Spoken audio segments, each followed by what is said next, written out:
Welcome back. Apologies for the lack of episodes. I had to take a brief hiatus to finish up my last class for my master's program.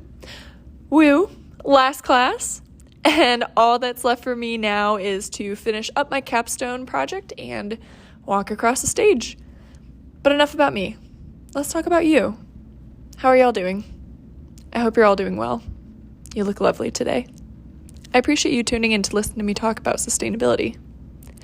And as you've probably already gathered from the title, we will be talking about greenwashing today. If you've never heard of this, no worries. I'll provide in-depth definitions and examples, but it's pretty much exactly what it sounds like. And with that, let's get started.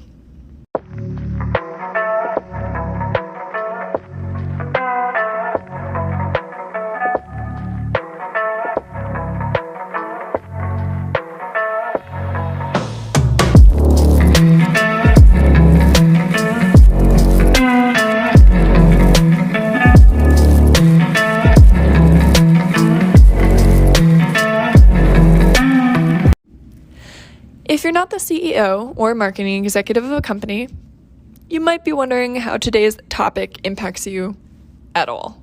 I mean, it's just a marketing thing, right? Well, with a majority of nations operating under a capitalist or mixed market economy, it is important to understand what's going on behind the scenes that influences us as consumers and how we, as consumers, affect market trends. Every product, every marketing material, every business decision is carefully crafted to get you and me to buy. Because at the bottom line, businesses are driven by profit, and usually profit alone. This motivation source leads corporations to invest heavily in market research so they can learn what you and I like, what we value, and figure out how to persuade us to buy their product or service. So, yes, greenwashing is mostly a marketing ploy used, usually unintentionally, to get us to buy, but the impact this has on our understanding and efforts regarding sustainability are harmful. But how did this all begin? To start, the term greenwashing was coined in 1986 by environmentalist Jay Westerveld in a critical essay that he wrote inspired by the Save the Towel movement in hotels, which is still kind of going on in its own variation. The purpose of that movement was to save water, but in actuality, it had very little environmental impact beyond just saving hotels money in laundry costs. But what does this term even mean? In its simplest terms, greenwashing is when a company frames their product or products as being good for the environment, or using popular buzzwords like fresh, organic, natural, etc., when there is just absolutely no credible backing to that claim.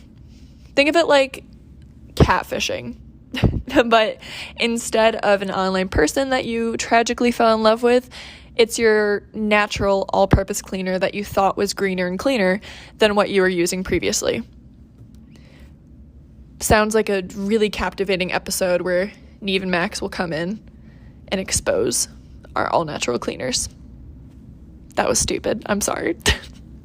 And so what if your product catfishes you? You'll just switch back to the old products that you were using before and chalk this experience up as a loss before moving on. No big deal.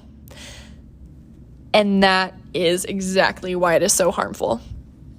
Because by businesses engaging in the practice of greenwashing, it irreparably damages the trust that consumers have with actually sustainable products and companies.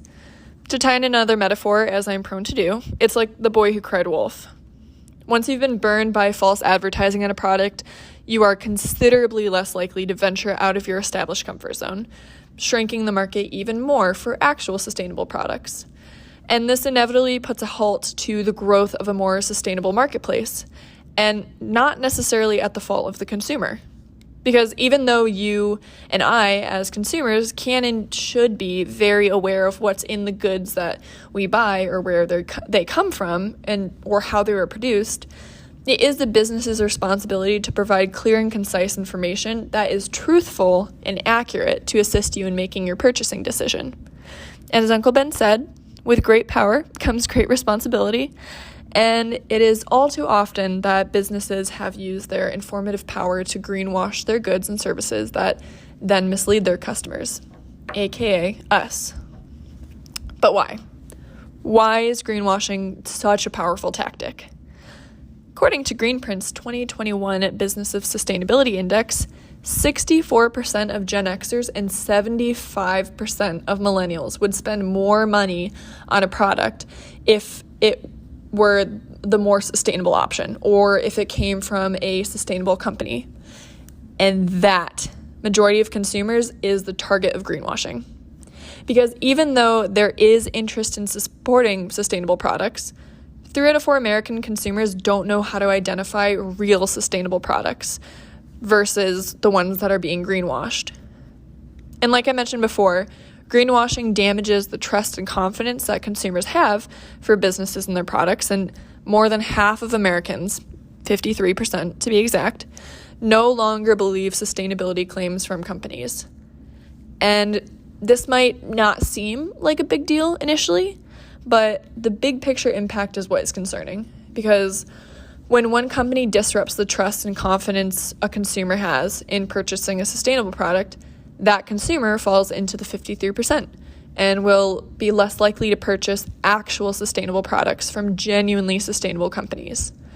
This mars the market, slows the growth of sustainable practices being widely adopted, and overall just really screws our progress forward when it comes to becoming a more sustainable nation. Okay, so we know why greenwashing is bad, but how are we supposed to recognize when it's happening? Let's take a look at some companies and products that have used greenwashing to see what sort of tactics they used to dupe us. Volkswagen. I'm sure at least a few of you are familiar with the scandal that Volkswagen experienced a few years ago. I believe it was 2015, to be exact. But as a recap, they were cheating emissions tests by equipping their vehicles with the software that could detect when it was undergoing an emissions testing, and in turn altered the performance to reduce the emissions levels, all while claiming that it had low emissions features through their marketing campaigns. In reality, however, these engines were emitting up to 40 times the allowed limit for nitrogen oxide pollutants. And this is just a case of just straight up malicious greenwashing, since Volkswagen lied directly to its consumers and it tricked third-party auditors. And this type of greenwashing is unique, but can't be caught via consumer diligence, unfortunately. The best action to take in cases like this are to hold the companies accountable and decision makers responsible, whether that be via boycotting the company's products, calling for resignation of those decision makers, educating your social circle about the event, etc., etc. And this in particular was especially harmful because for a lot of Americans, speaking solely from the American consumer point of view, we trust third-party auditors to be correct and to give us the information that we need to make a non-biased decision when it comes to purchasing goods. Because, of course, Volkswagen can say all day long what their products do, but to have a third-party auditor then put their stamp of approval on it, it gives a lot of confidence to the consumer that the decision that they're making is actually correct in terms of what they're assuming the product is like. So for Volkswagen to go and actually trick a third-party auditor is super harmful to how consumers then trust even third-party auditors moving forward. So this was a very malicious case of greenwashing that was actually very detrimental and could be seen as such. But even outside of that, Coca-Cola. Coke began marketing that their sugar was natural in its products in an attempt to pull in more health-conscious consumers when, in reality, nothing had changed about their drink formulas or sourcing methods. Tyson.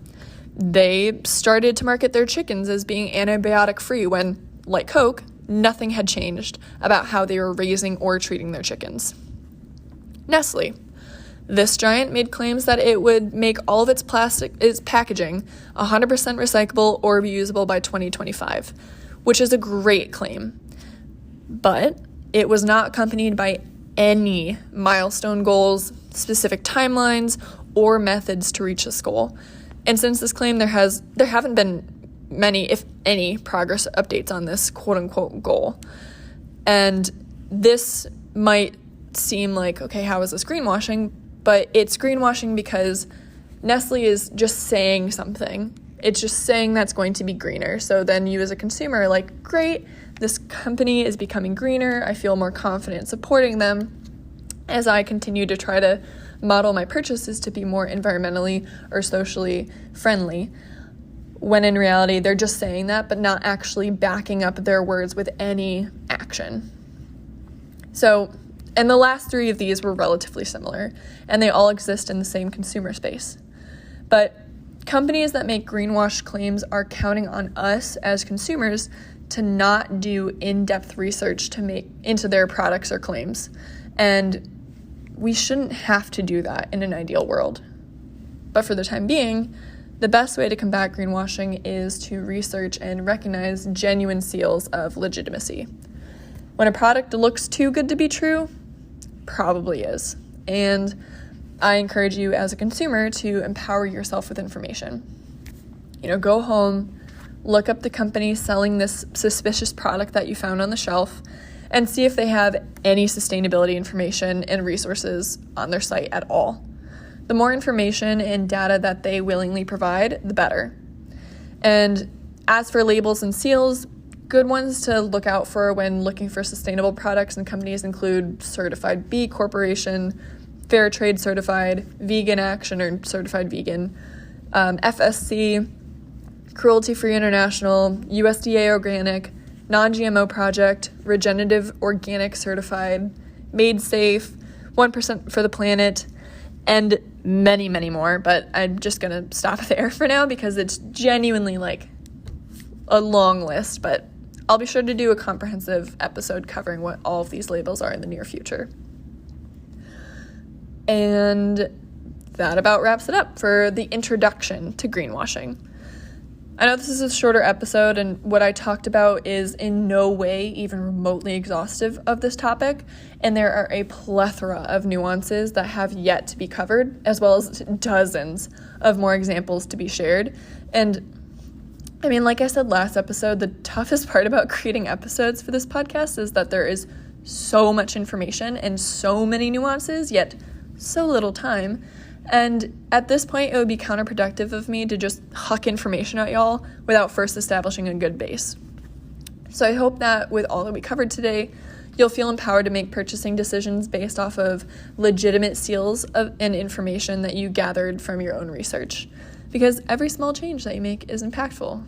Don't forget, you are a speck of dust, but there are many, many specks of dust in this world.